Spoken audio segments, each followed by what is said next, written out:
Hello, students. It is time to continue reading Ghost by Jason Reynolds. Today we are reading Chapter 7, World Record for the Best Friday Ever After the Worst Wednesday and Thursday. This is starting on page 110. Friday means two things. The first is that it's the last day before I can take 2 days off school. I like to think of it as a non-altercation suspension. Plus, the weekend was when me and Ma actually did stuff, and not just watch movies and avoid homework. Because she didn't work on weekends and took early morning online nursing classes to get them out of the way. And when she was done, we would clean the house. I was in charge of the living room. Ma would give me her version of a haircut. She always got most of it even. Then give herself one. And then we would go over my Aunt Sophie's house. Aunt Sophie is my mom's younger sister, and she's like the coolest lady ever. She has a tattoo on her arm that says Sweetie Pie that I never asked about, but always stared at, just because I can't wait to get one. But mine ain't gonna say nothing like that. Mine is gonna say world's greatest. Or, of course, ghost. Anyway, on the weekends, Aunt Sophie and my mom sit around and play cards and crack jokes and eat corn chips with cheese dip and drink beer. And sometimes they let me and King, Aunt Sophie's son, sit with them and play. Yes, we can play. Me and King learned how to play spades and tonk when we were real young. It's a thing in our family. A serious thing. And yes, his real name is King. I think the sisters just wanted to give us royal names. So yeah, all I had to do was get through Friday without any problems, and I was good to go for the weekend. The other thing about Friday, which I didn't know until Thursday, is that Coach gives everybody the day off. No practice. And then, of course, since this was the first Friday of the season, Coach was taking the newbies out for dinner. After 2 half days of school, which technically equals 1 full day, I'm happy to say that school went pretty smooth on Friday. Brandon Simmons was back, and even though I had on my regular dusty butt shoes, the fancy ones were for track only, Brandon didn't have too much to say to me. I saw him just before first period, and he walked right past me and Dre. I saw some of the other kids snickering at him as he passed, but I told them all to chill.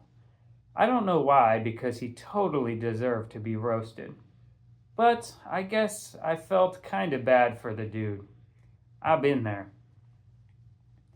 I can't believe you're giving this clown a pass, Dre said. It was almost like he had a year's worth of laughs stored up, waiting to unload them on Brandon. Everybody did. But I just couldn't let it happen. Funny thing was, when I saw Shamika in Mr. Hollow's class, she apologized to me about everything that went on in class the day before. And that, my friends, is what they call karma.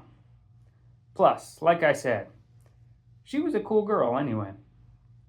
At lunch, she even sat with me, Red, and Dre and told us every story about times she cut things just because she was feeling a little guilty. There was one time I cut my hair. Man, that was crazy. Just straight up started hacking it off like a maniac just because it was hot and my hair was on my neck, she said first, just before taking a bite of her burger. Then, in the midst of chewing, she continued, and another time I cut a pair of jeans into shorts while I still had them on. That was not smart. Still got the scars on my legs. And then she erupted into laughter, just like she did in class. But this time, she was the butt of her own joke. Even though me, Dre, and Red didn't really find it that funny, we couldn't help but laugh too, because, well, that's what her laugh makes you do. Before I knew it, school was over and I went on my usual walk home. I mean, Coach wasn't coming until later, so I figured there was no rush. So I went to Mr. Charles's store. "Let me guess, sunflower seeds?" Mr. Charles said. He turned the little TV down as usual. "Let me guess, $1?" I said, slapping my money on the counter. I grabbed the bag. "You okay, son?" Mr. Charles asked. "Yeah, why?" "Oh, you know, all that stuff that happened yesterday with you being teased, and then you came here and got..." He stopped short. I was starting to feel a little annoyed that he even brought it up, because I was definitely trying to forget about it all, especially that last part, the stockroom part. Talk about weird. Not that I hadn't thought about it. I mean, how could I not? But every time my father's face, or the sound of his angry voice, or the sound of the gun cocking popped into my mind, I would just shake it out of my head by thinking about my bullets, the silver bullets. But you just can't be mad at an old James Brown-faced man like Mr. Charles. You just can't. "Yeah, man," I assured him, "I'm cool. I'm actually in a good mood." "Oh yeah?" he asked. I used my teeth to rip open the corner of the bag. "Yep, got a dinner thing I'm going to tonight for my track team," I said, all proud. "Track team?" Mr. Charles asked, now turning the TV down even more. "You're on a track team, Castle?" "Yes, sir," I started to say, but it's hard to try to talk and get a seed out of the shell at the same time. So I waited until I got it done, then continued. "Remember, I told you yesterday." "You did?" Mr. Charles looked puzzled. "The old brain's getting wonky these days. Sorry, son." "It's cool." I tapped the bag on my palm to get a few more seeds out. "So yeah, I'm on a team called the Defenders. One of the best teams in the city." "I didn't know you were an athlete." Mr. Charles seemed impressed. "Well, I am. A pretty good one, too," I bragged, tossing the seeds in my mouth, then casually slapping my hand against my thigh to brush the salt off. A shock of soreness shot down my knee, a painful reminder that I was definitely an athlete. Argh! Mr. Charles twisted the top off a cranberry juice and took a sip. "I believe you. I told you, kid, you're one of the world's greatest." "Got that right," I said, now spitting shells in my hand. "One of the world's greatest." After I left the store, I headed to stop 2, the bus stop.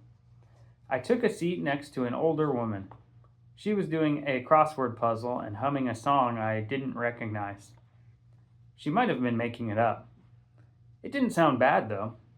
Across the street at the gym were all the people working out.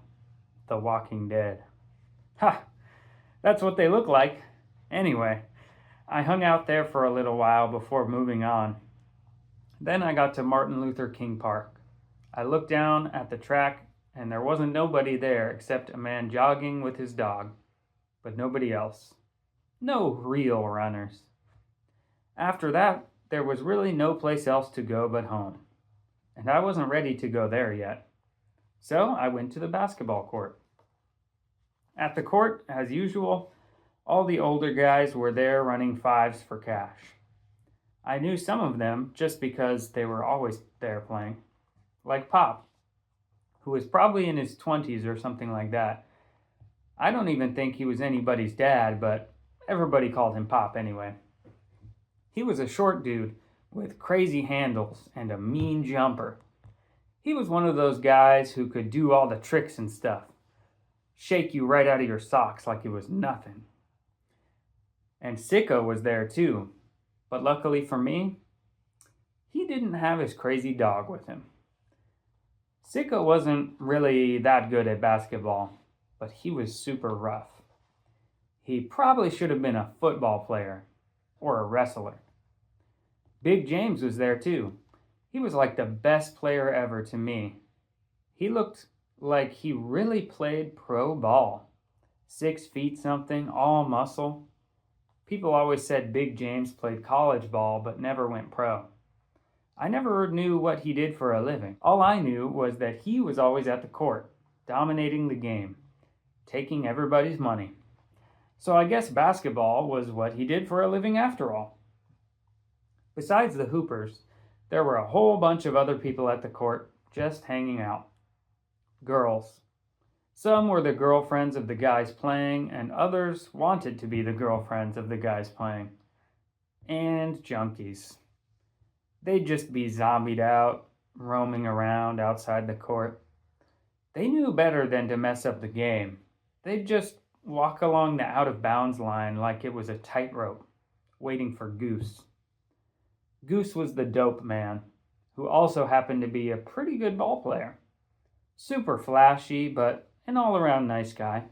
Well, except for selling drugs.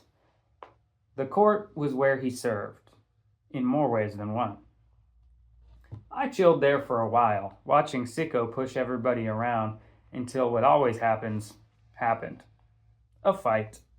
As usual. Stupid Sicko pushed the wrong guy. A guy I didn't know. And that guy pushed Sicko back. And then Pop got into it. And then Big James. Then Big James's girl. And then some other girl. And then a junkie started howling like a wolf. And then I was out. By the time I made it home, I only had a little bit of time to kill before Coach picked me up. Just enough time to wash up. Or, as my mom says, splash some water on my hot spots, throw on some clean clothes, and give myself 2 spritzes of perfume. It was Ma's and it smelled like flowers, but hey, so what? When Coach showed up, he hit the horn a few times, and when I didn't come right out, he hit it a few more times. I'm coming, I said, locking the door. Coach had his window down and was talking to Mr. Jefferson, the neighborhood sweeper. At least, that's what we called him. He basically swept up the street every single day, but didn't seem to ever really get clean. There was always glass, or paper, or, I don't know, a dirty couch. What's up, y'all? I said to Patty, who sat up front, and Lou, who was in the back with me. I wondered where Coach put all the junk that was usually in his cab. Probably in the trunk, which was a place I never, ever, ever wanted to see. What's up, man? Lou said. I've been around here before, Patty said, skipping the hello. I can't remember when, but I know I've been around here. Me too, Lou said. Not really these parts, but my pops plays ball sometimes at the court down the street. Oh yeah? I play at that court, I lied. Man, I was getting smooth with the lies. Just came from over there. Coach shook Mr. Jefferson's hand, then turned around to me. Took you long enough, he tossed over his shoulder. Then he sniffed and sniffed and sniffed. That's you smelling like flowers? Coach asked Patty. Nope, that's Pretty Boy back there, she said. Who, Lou? Coach adjusted his mirror. No, the other one, Patty said, talking about me. I couldn't believe she called me Pretty Boy. I squeezed my cheeks to crush my smile. And before Coach or Lou could say something slick, Patty added, I like it. Smells good. One more stop before the Chinese food. We left Glass Manor and went to the other side of town. Like the other side. Where the houses have yards in the front and the back. Where there are 2 or 3 floors and each kid has their own room. Even if there are like 5 kids, each one gets their own 4 walls. And everybody has a car. Or 2. And there are driveways to park those cars in. And there are also basketball courts in those driveways. The kind you can move around and adjust to make it low enough to dunk on. No wig shops. No fish markets, no Mr. Charles, which had to suck. And as we pulled up in front of Sonny's house, a big brick castle with an old rusty car in the driveway, I wondered why Sonny didn't act like the other people I'd met who lived in this neighborhood. He was cool. A little weird, but cool. Coach hit the horn. Sonny came right out, tall and awkward. He waved to us, that funny wave he always did. Yo, Patty, you should get back here so Sonny can actually get his legs in the car, Lou suggested. I agreed. It didn't make sense for Sonny to be cramped up in the back with us.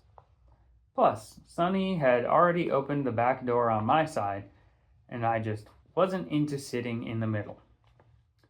Yeah, Patty, I said. That makes the most sense. I don't care what y'all do. Just do it quick so we can go, Coach barked. Patty turned around and looked us up and down. Ain't nobody sitting back there with y'all goons. I might get goon juice on me, and don't nobody want goon juice on them. What if I can't get it off me? Then what? Patty, Lou yelped. Patty turned back around, ignoring him. Patty, come on, I begged. Seriously? Lou whined. At this point, Sonny had already started stepping in, forcing me to scoot over to the middle. The middle sucks. It's where babies sit, and I ain't no baby. Sonny crunched and scrunched his body until he got it all in there. It reminded me of this dude Yogi Laser I read about, who holds the record for having the fastest time to cram into a box.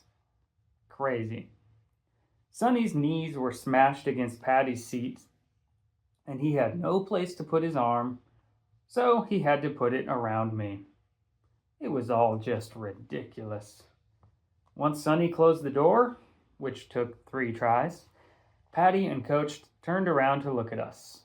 Aw, look at y'all, bonding like brothers, Coach jabbed. Or like clowns, Patty followed with a hook. Just drive, please, I groaned, seeing Sonny smiling away like nothing was wrong out of the corner of my eye. And that is the end of chapter 7. Well, that was a short one, and nothing bad happened in this chapter. No altercations, unless you count all those young runners trying to cram together inside of Coach's cab. We'll see what happens at the newbie dinner in the next chapter, chapter 8. As always, thanks for reading and thanks for listening.